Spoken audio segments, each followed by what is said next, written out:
Chief Electoral Commissioner says funding challenges ahead. Insect expert says PNG crops at risk. And mining conference begins in Port Moresby.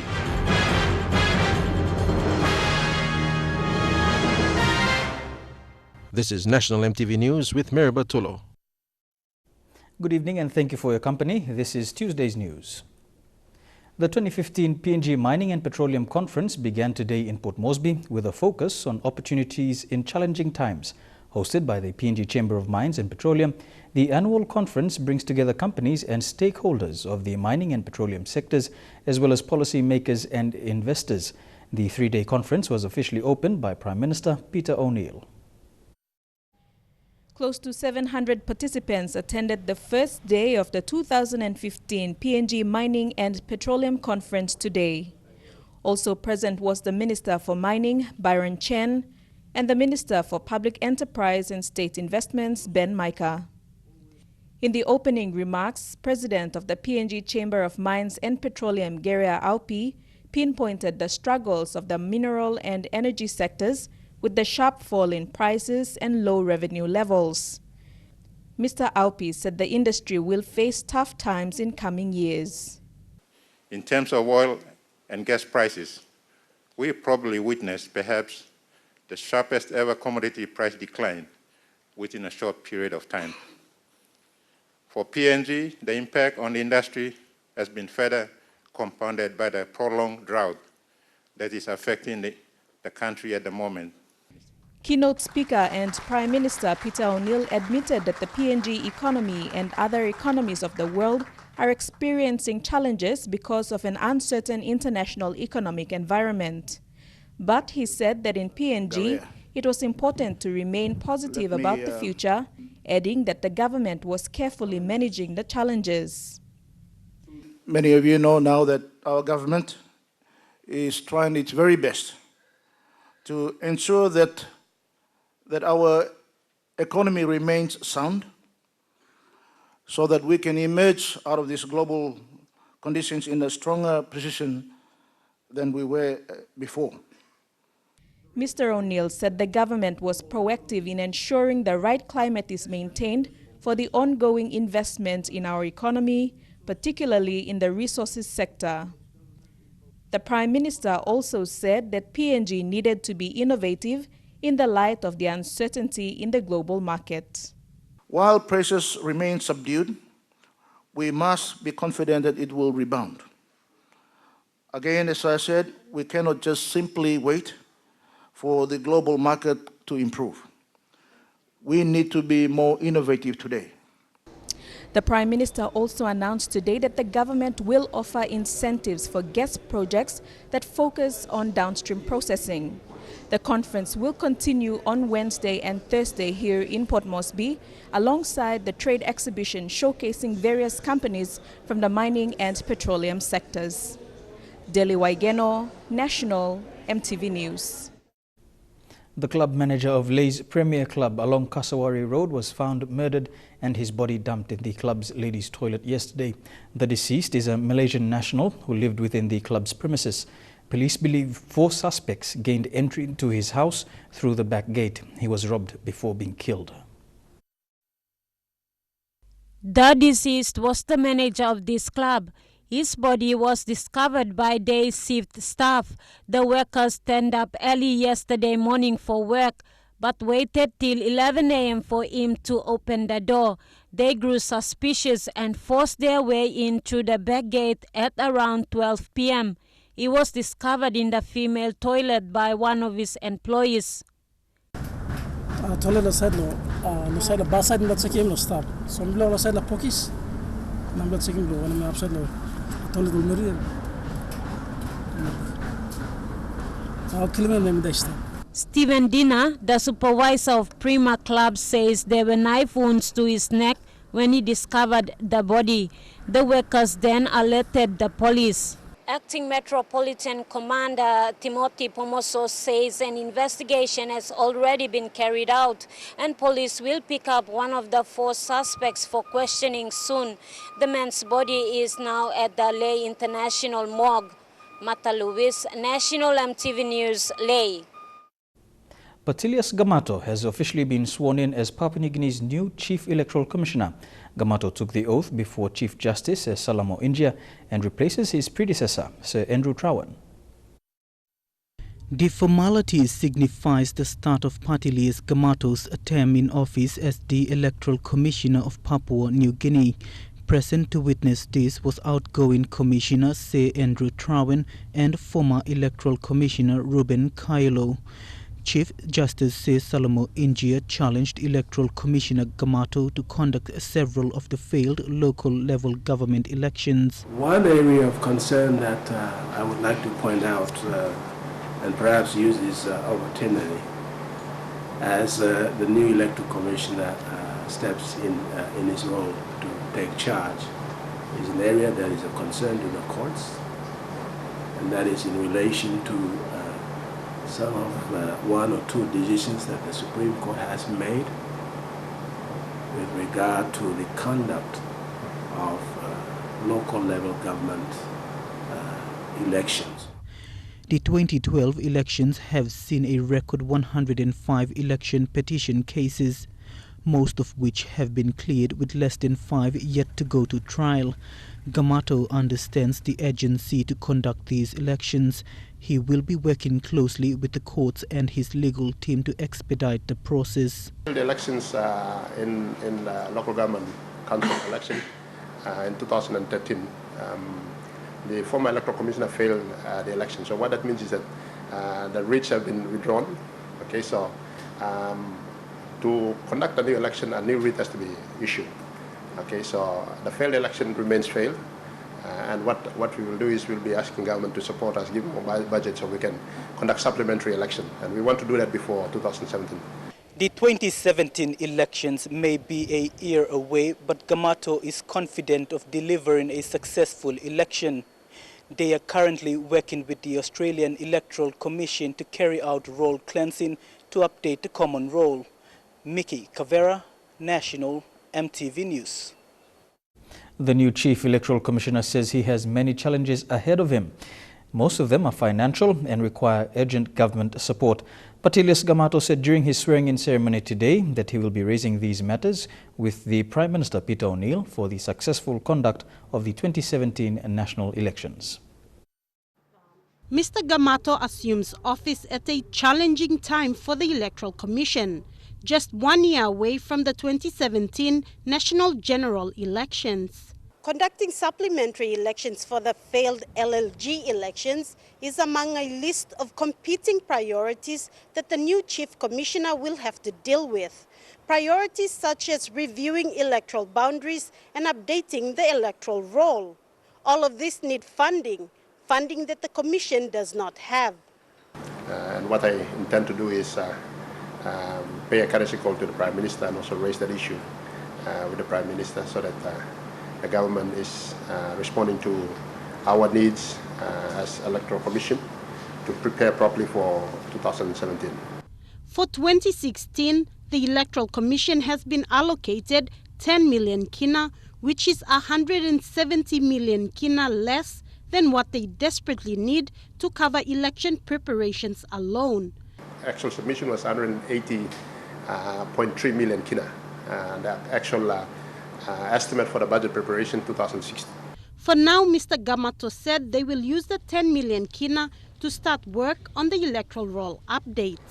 Because as you know, in the previous election, there's always problems with electoral rolls, and so we want to work on that one and try to get it right. Not 100%, but at least improvement from the previous election. Sarah Aupong, National EMTV News. Two separate armed hold-up attempts at the Fields Motel and PC Wu supermarkets in Ley this week failed. Police say 5 men in a 10-seater drove into Fields Motel at around 1:45 Monday afternoon and tried to get away with the motel's weekend cash takings. Their second attempt at PC Wu supermarket within walking distance from Fields Motel also failed. The criminals abandoned the vehicle at Butibam village and escaped. Police believe the criminals are from Ley's Kamkumung settlement area. Agriculture experts say PNG's food and cash crops are under threat following incursions of new plant diseases in recent years. Insect specialist Professor Gary Cassis from the University of New South Wales says this is spurred by a lack of insect experts. A recent insect diagnostic workshop in East New Britain revealed the urgency for insect studies within the country. MTV's Edwin Fidelis reports from Kokopo. Entomology is the study of insects that once used to be an area of focus for agriculture institutions in the 80s and 90s. But over the years, financial constraints in the agriculture sector drove the field of study to a halt.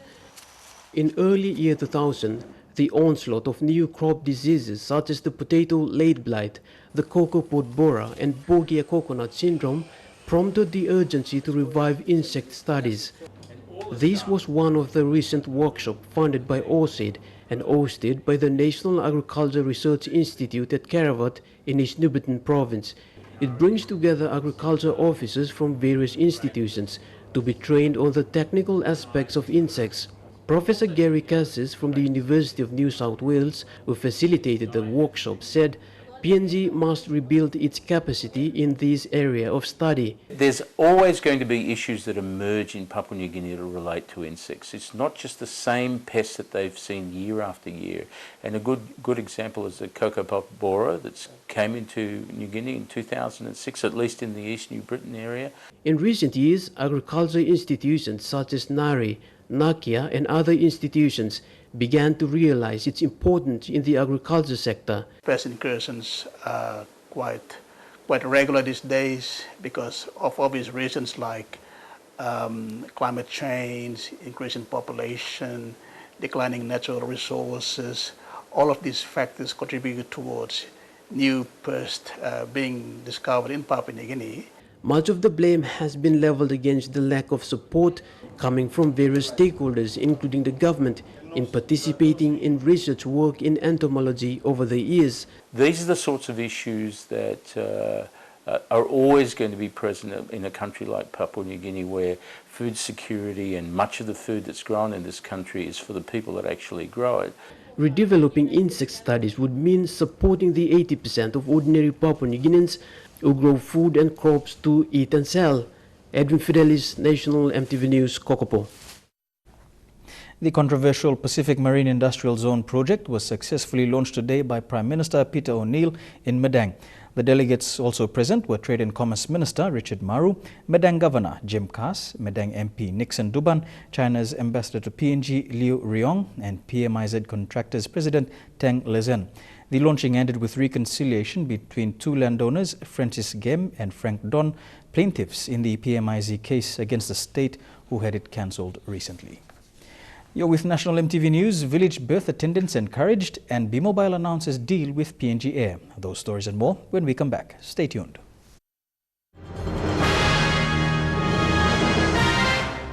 Welcome back to the news.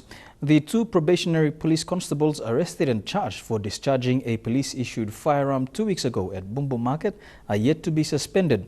Alfred Sanage and Max Glenn Cooper were on a drinking spree when they entered Bumbu Market and threatened the public. Acting Lay Metropolitan Commander Timothy Pomaso says he is yet to issue the 21-day suspension notice to the two who are currently out on bail. Both have not resumed duties as yet, and their resumption will be determined after the 21-day suspension. The shortage of police officers and policing resources in rural areas has restricted police from performing their policing duties effectively. Police personnel stationed in Central Province say it becomes difficult when they are responding to matters occurring around the same time in different LLGs. For police officers stationed along the Hiwi-Tano Highway, policing their areas of command is an exhausting job. Police protocols prevented MTV from filming the police stations or getting an on-camera interview with the police station commander in Doha. However, it is understood that in this part of the province, homebrew and drug smuggling is common, and police get daily reports on unregistered vehicles using the highway to transport betel nut into Port Moresby. Almost all police stations in rural areas are under-resourced with manpower and vehicle. In Doha, there are under 5 regular police who police a massive area. This includes the Laloki area to Berena and even to Tapini in the Goilala district. The current police manpower in Papua New Guinea is 6,000. Earlier this year, the government, under the Police Modernization Program, looked into increasing the numbers to 1 million by 2018. While the number of new police recruits entering the Bomana Police Training College has increased this year, rural police stations like Doa and Laloki remain understaffed due to no accommodation. For Doa Police Station, an additional 5 officers will join as junior constables, bringing the total to 9 regular police officers. Takla Gunga, National EMTV News. The PNG Biomass Power Generation Project in Leh is expected to go into the front-end engineering and design or FEED stage in January 2016. PNG Biomass is a joint venture between Oil Search and Aligned Energy and is looking at producing power from wood burning to meet growing energy needs in Leh and Madang. At a community nursery near Wawin outside of Leh, trays of young trees are being brought here to allow them to mature before actual planting. This is an ongoing activity that PNG Biomass has been doing for the last 4 years. In 2016, PNG Biomass hopes to have at least 18,000 hectares of trees planted in preparation for final approval by government to begin power generation. Probably have a project by Christmas, and by January we will go into feed. So it's one of the great developments we've seen so far. Almost 2 years now. The Biomass project is a joint venture between Oil Search and Aligned Energy. The project is trialling various species of trees to see which will be suitable for power generation. When they mature, the trees will be harvested and burned to produce power. We'll probably start producing power by 2017 or 2018. The company is also working in partnership with others. As part of another trial, they're growing cassava in between the trees. The cassava will be used by SP Brewery to produce alcohol. The land is owned by the communities and revenue generated goes back to them. It's about improving access to markets for suitable crops for landowners, like with the Memorandum of Understanding that we've signed with SP Breweries. Thirdly, it's about supporting local landowners to generate income for themselves early on in the project. It is hoped that power generation will slash the number of outages experienced in Leh and Madang. Scott Waide, National EMTV News, Leh. Village birth attendants continue to play an effective role in carrying out proper child deliveries at the village level. Today's midwifery symposium in Port Moresby attracted over 200 midwives from across the country to discuss the challenges in maternal care services. The role of village birth attendants continues to be encouraged at community levels as present midwife numbers are limited. The first ever midwifery symposium in Port Moresby has attracted 200 midwives from around the country who are discussing maternal care issues from the rural community levels. Most of these midwives are village birth attendants, uncertified but maybe experts in their own ways. They assist in handling minor to major cases, like referring child delivery cases to doctors present at nearest aid posts, then to midwives at health centers. At Morobes Nawai area, the district has embarked on a community health program that trains mothers as village birth attendants or first-hand midwives. VBA program. All the time detecting early reduction. Now current time stop. But policy change meaning was delivery by come along else centers. We will still use this VBS as our agent long. The current two-day midwifery symposium highlights midwifery profession and skills required. However, with limited health resources available, village birth attendants have been encouraged to maintain their roles. Nawai district now, like plenty all me plus simol chopal logo simol, but now no got plenty because all BBS all stop no only working slab deliveries law village safe deliveries. Colin Barilai, National EMTV News. On a similar note, Australia's College of Midwives President Professor Caroline Homer says 90% of midwives in Papua New Guinea are women who are required to assist in delivering healthy babies in a safe and clean environment. It's a challenging role for women who are engaged as midwives because it is a role on top of so many other responsibilities within their families and societies. And more awareness on basic human rights is needed to address issues of heavy workloads and payment. They say they deserve to be recognized. Just as pregnant mothers are treated with respect and care, midwives deserve the same for the work they do for the community. Delivering a baby comes with great risk of death and complications, something midwives are obligated with when performing their duties. Rights. Carolyn Homer, president of Australian College of Midwives, spoke in depth of the need for women to understand their rights. So women are subject to violence and to very difficult circumstances in their family and in their professional life. And most midwives are women, so the same things happen for the midwives, that they are experiencing a violation of their rights. Professor Pat Brody, midwifery advisor with the World Health Organization, said part of recognizing rights of midwives involved understanding that they needed to be well equipped in order to perform safe and successful delivery. They need access to minimum drugs, equipment, supplies, clean water, electricity to make birthing safe. Professor Brody says the government is doing its best to improve the current state of midwifery in PNG. Have the minimum essential kits. This is not widespread yet. There are still some isolated areas that don't have enough equipment or drugs or indeed clean water in these times of very difficult times for drought. But we need more. Melissa Goviro, National EMTV News. B-Mobile Vodafone is continuing to develop its market share in Papua New Guinea even more as we enter the festive season. B-Mobile Vodafone today announced its new partnership with PNG Air for the Christmas-New Year period. This agreement will give B-Mobile Vodafone customers the chance to win a return trip to any PNG Air destination of their choice. B-Mobile Vodafone customers will automatically enter into the draw to win one of 20 tickets as they top up their phone balance by 5 kina or more from today till December 24. This offer is open to all B-Mobile Vodafone customers. We've now got a growing community of people who started using our service. This new promotion comes as B-Mobile Vodafone continues to build a robust network while improving its service delivery. PNG Air Chief Commercial Officer Paul Abbott said that with PNG Air's business in connecting people, this partnership with B-Mobile Vodafone is a perfect fit. I applaud the guys at B-Mobile and Vodafone for their initiative and looking at a way of helping people communicate more and connecting families in particular around this Christmas time.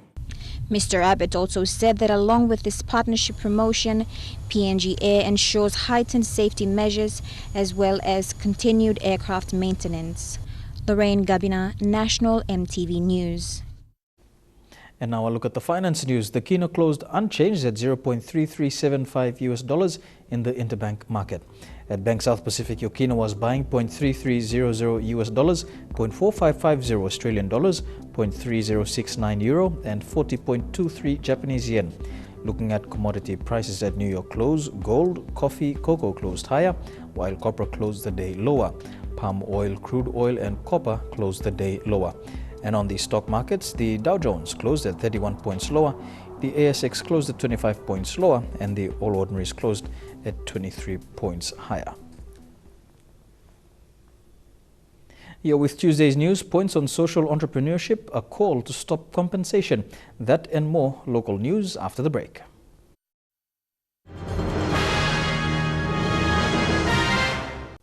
Welcome back to the news. Renowned social entrepreneur Sarah Nkaba-Jones, founder and CEO of NGO Face Africa, was invited to PNG as part of the U.S. Embassy's Speakers Program. The program features speakers and consultants from around the world who are invited to travel to other countries to share their skills, knowledge and expertise on specific topics. Hers was social entrepreneurship and business. On the second day of the three-day seminar at the National Library, the American Corner, Saran covered the basics of entrepreneurship and business, providing tips and tools to empower existing as well as aspiring businessmen and women to be innovative in business ventures.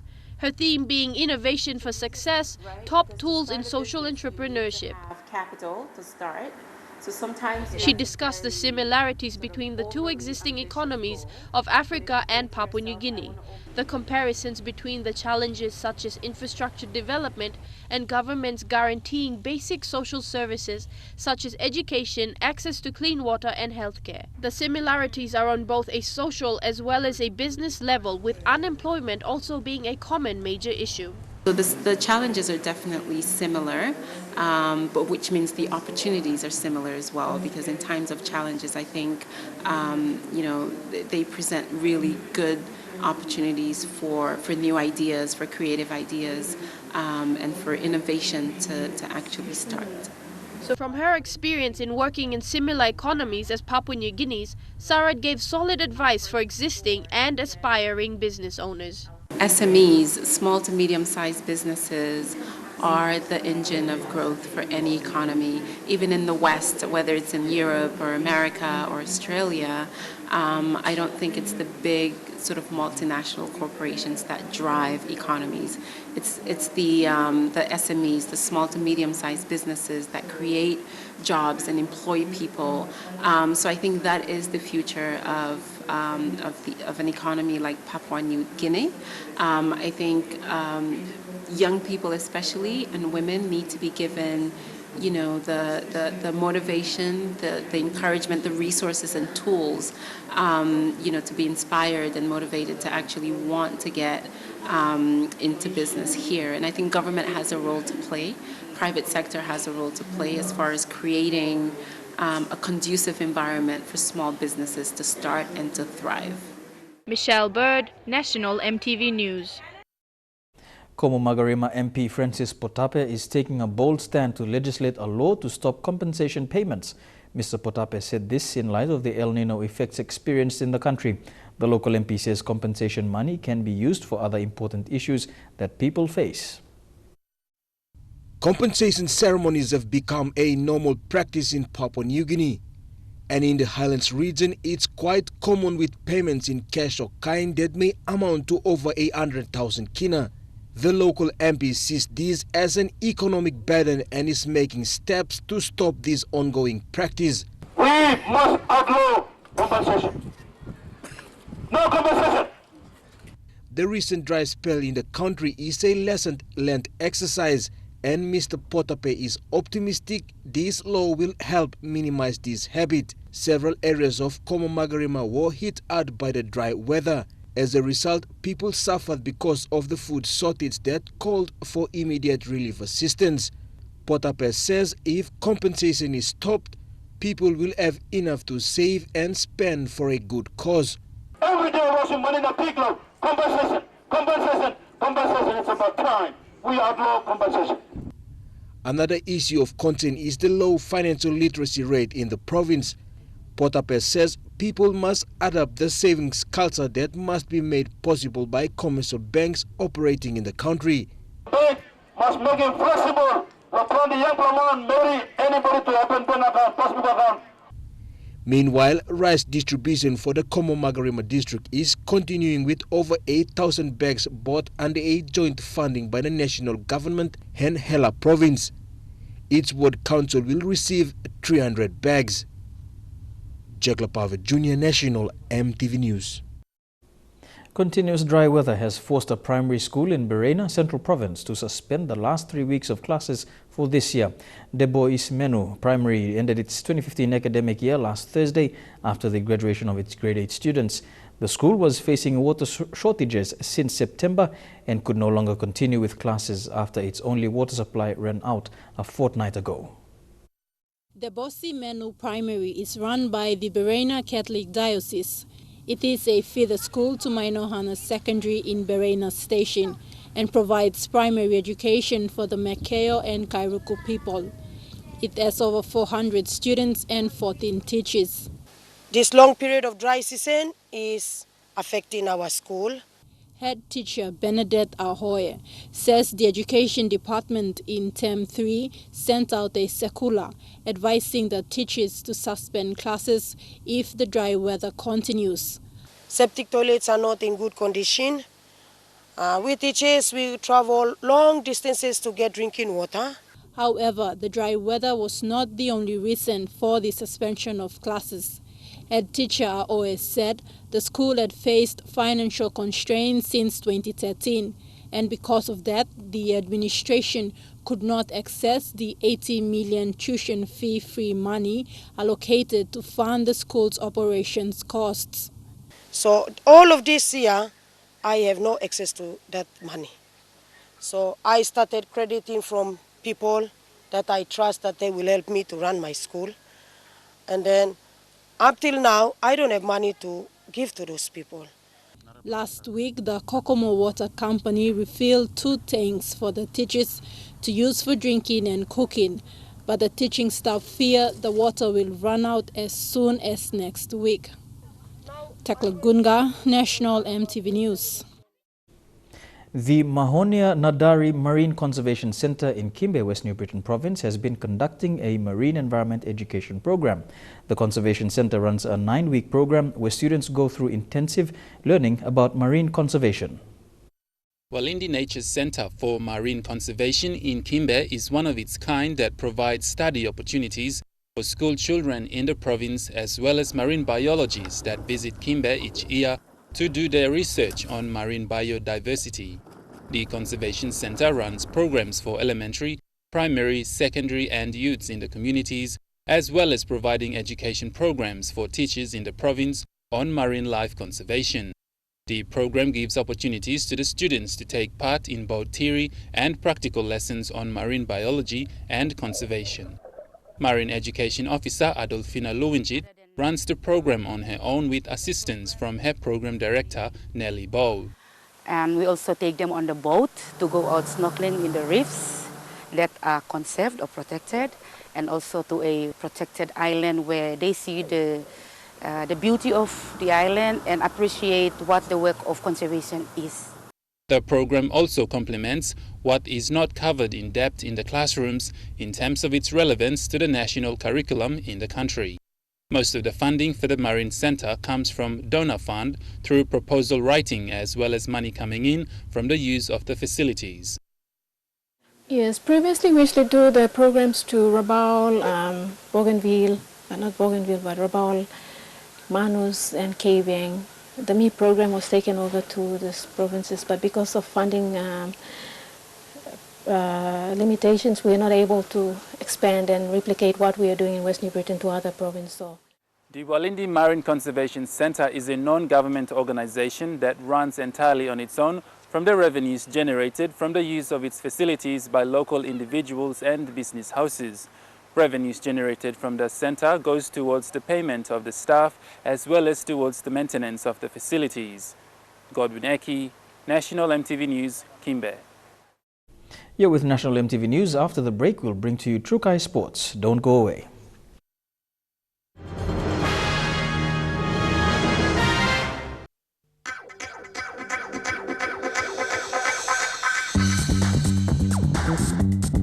Trukai Sports.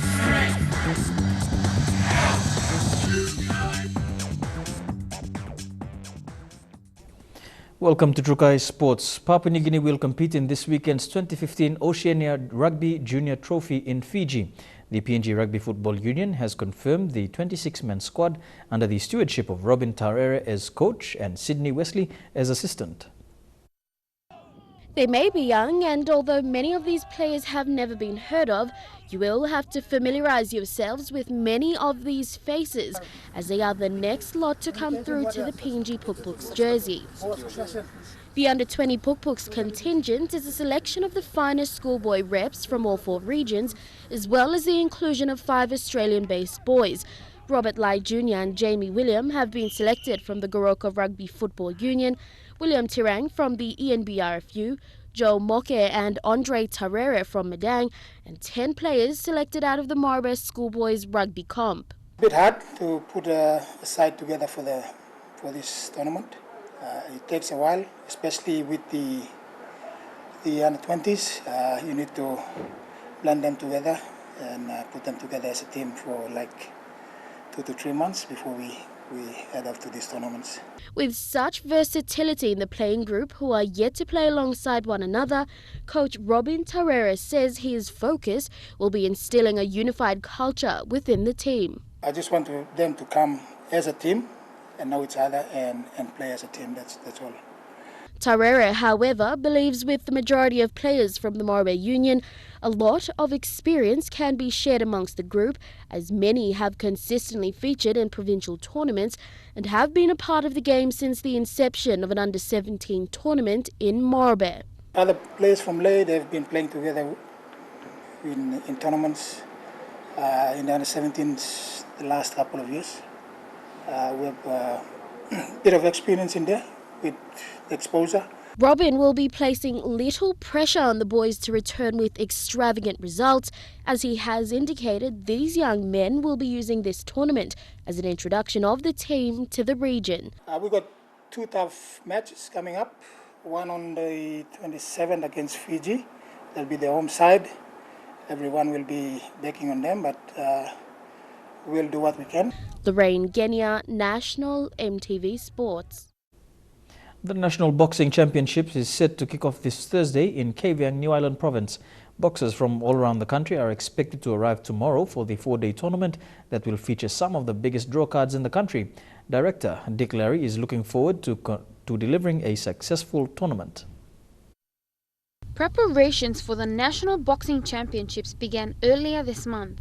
With only 2 days away, Larry said in a telephone interview he's pleased with the 15 teams competing. I'm looking forward to meet all the centers to come. It's a very, very nice place, New Island, which they've always mentioned.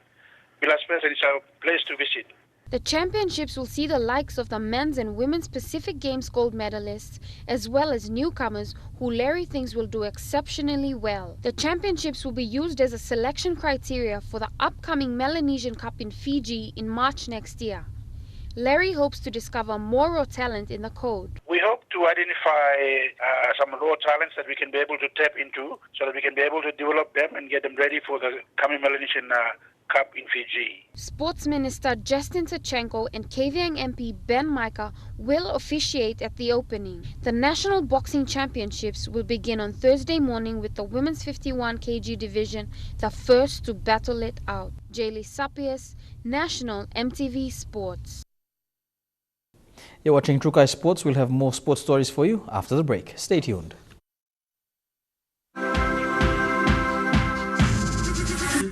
Trukai Sports. Welcome back to Trukai Sports. Erema Gulf FC head coach Stephen Muna says his side is not fazed or concerned after losing their opening encounter to PKA Rapatona at the weekend. He says with the return to the fold of experienced striker Tau Winnie as well as former international Hamson Daniel, his side will improve. And signs of that improvement had come early, with PKA Rapatona at one stage having to contend with an onslaught by the Gulf side. Muna, however, who has had coaching stints with both the senior men's and women's teams, that his side remains adamant that his side will continue to display good football and improve. Erema were exposed on a number of occasions by Rapatona's quick left-sided attack, and this is something that he's focused on working on throughout the week. As with any new franchise squad, it will take time for Erema to fully find their rhythm, but Mune believes that in time, his team will be able to also find their feet. He has also said on occasion his side is not in the competition to make up the numbers. Muna has said that while they're not fazed about their encounter, especially losing 2-1 against a PKA Rapatona side that exposed their right-hand side of defense, they're focused more on the next matches that are coming up. And that'll be a big one this weekend in round 2 of the NSL, and that will be up against Huawei PS United. Jeremy Mogi, National EMTV Sports. The PNG Regianas will be taking part in the 2017 Rugby League World Cup. This morning they held the World Cup campaign launch with the hope of securing a naming rights sponsor. Rafael Akare reports. Women's Rugby League is set to soar as the Regianas prepare for the 2017 Women's Rugby League World Cup. President of the Women's Rugby League in PNG, Wendy Kuhon, says this is an opportunity to expose PNG women in rugby league to the world. She believes the PNG Regianas can meet the standard of the PNG Kumuls and PNG Hunters. Australia and New Zealand and other Pacific nations will be taking part in the Women's Rugby League World Cup. For the first time, Women's Rugby League, its concepts, its objectives, which is we're vying for the World Cup. And also to launch the national team, the Regiones. She says a final squad will be selected from all affiliated clubs in the country to represent PNG. This will be finalized once sponsorship is secured. Definitely looking for naming rights sponsors to the PNG Regiones, the national women's team that is vying for the World Cup. To travel to World Cup, we need a naming rights sponsor. And the naming rights sponsors' fundings will be used for development programs. Papua New Guinea Rugby Football League CEO Bob Cutmore is confident in the growth of Women's Rugby League in PNG. And I think our women are more than capable of holding their own and probably playing very well against the Kiwis and the Australian side. You know, the PNG women have a wonderful opportunity in 2017 to be the first rugby league team to make a semi-final of a World Cup, if not win it. Rafaela Kaure, National EMTV Sports. To surfing now, and the World Surfing League Association may host the World Surfing League Tour in PNG late next year. Surfing Association PNG has been working around the clock to make this happen, and Madang is primed to play host to this prestigious event. Shane Saroya has this report. The 2015 ASP World Championship Tour is a professional competitive surfing league run by the Association of Surfing Professionals. Men and women compete in separate tours with events taking place from late February to mid-December at various surfing locations around the world.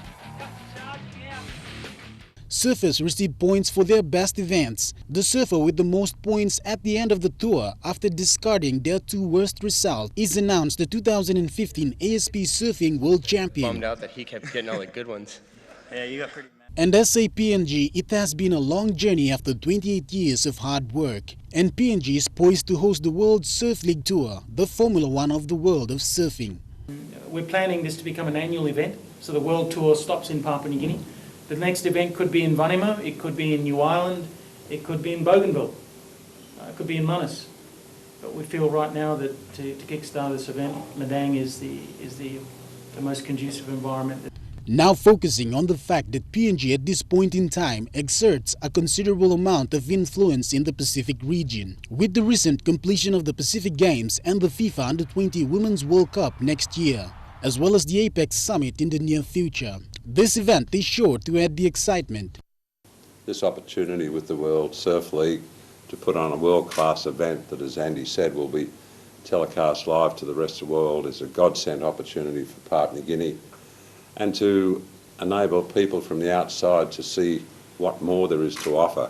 The tournament will be up on the north coast of PNG, and from the World Surfing League's perspective, they would take the events to great waves and great locations, and Madang may very well have the world at its doorstep. Shane Saroya, National EMTV Sports.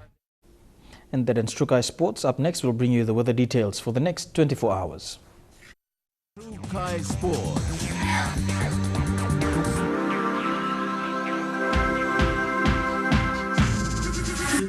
Trukai Sports.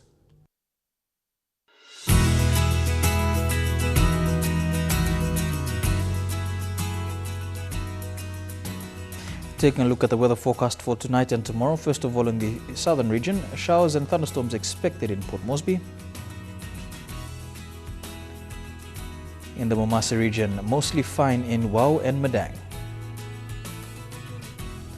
To the New Guinea Islands region, a few showers expected in Lorengau, Kokopo, Rabaul and Kimber. And in the Highlands region, all major centers to expect brief evening showers with morning fog. And that has been the news, sports and weather for tonight. On behalf of the EMTV News crew, have a pleasant viewing. Good night.